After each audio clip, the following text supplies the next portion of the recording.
So here we are on day 51, and it's our first day of shooting the Skull Island wall. It's going to be a spectacular set. As in the original film, I wanted the village and the wall to have been built by the hand of some ancient civilization. And of course the Skull Island population that occupy it today are not the people that built this. The people that built these structures have long since disappeared for whatever reason. Probably something to do with dinosaurs and big gorillas, I suspect. And it's now inhabited by a much less sophisticated group of people, and they are the people that obviously take Anne and sacrifice her to Kong.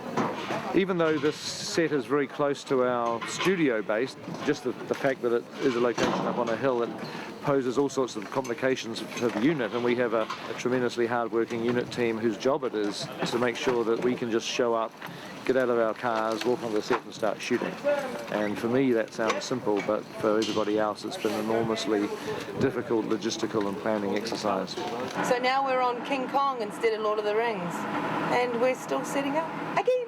The responsibilities of a unit location manager are sort of mainly, we'll start with locations, is in the sense of setting up the location for the crew to come in and work. Basically when we started on this location it was a field. It just had grass, a bit of gorse, a few little shrubby bushes around the place. So we come in with some graders, we took up all the topsoil, and then we brought in a whole lot of base course.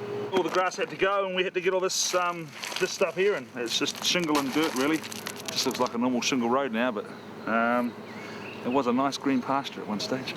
That enabled the art department and that to bring all their machinery in and pop the containers up, do all the scaff work and get the set ready.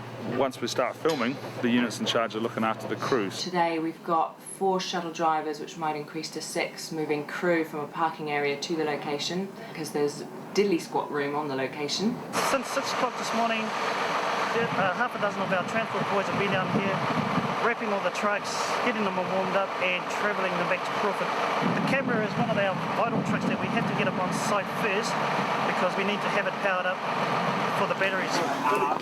This is us. Up top there, we had to sort of do some more grader work and flatten out some of the hill. It was a bit of a slope and we had to sort of flatten it all out and make a big space up there, which is about the size of a rugby field, maybe a bit smaller for the caravan park up there. That's Steve Harvey. He's in charge of maintaining and setting up our caravans. When we bring units up here, like the campers and the swagmen and the trailers, we've got to water them up, power them up, make sure they're basically all go. On a site like this, you've really got to take care of the sanitary side of things, obviously the toilets and things like that. It's just home away from home really, just like going camping at Christmas. So the actors all sort of hang out up there, sort of keep away from us. Nice little hideaway for them. It's the best spot on set, to be honest.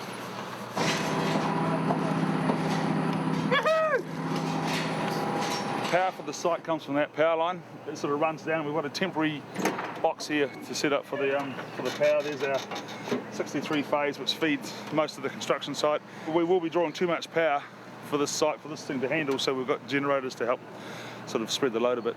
We've got, in this one at this stage, 4 generators split into 4 corners of the location, and we're basically just providing lighting power. Whenever anything else crops up, we'll jump in and provide them whatever else they need. The tents are set up for 2 reasons. There's a couple of big tents over there. The far one is the wetter tent, which is for getting the native extras ready. The other tent is for catering for the crew. We've got 400 people, cast and crew to feed today. For that we need 2 catering trucks, infrastructure of power, water.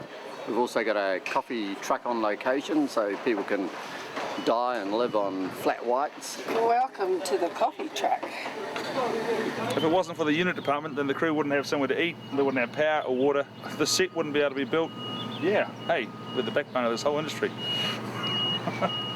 So that's the end of this video diary. Now we're going to keep these going. We're really having a lot of fun making them, but we actually thought it might be quite good to send out an invitation to all of you folk who watch these. If there's anything that you want to know about the production of the film, you know, King Kong is obviously what we're making, but either about Kong in particular or about filmmaking in general, why don't you let the Kong is King website know about it, and we can carry on doing these video diaries and start incorporating some specific answers to questions that you may have or things that you want to learn about.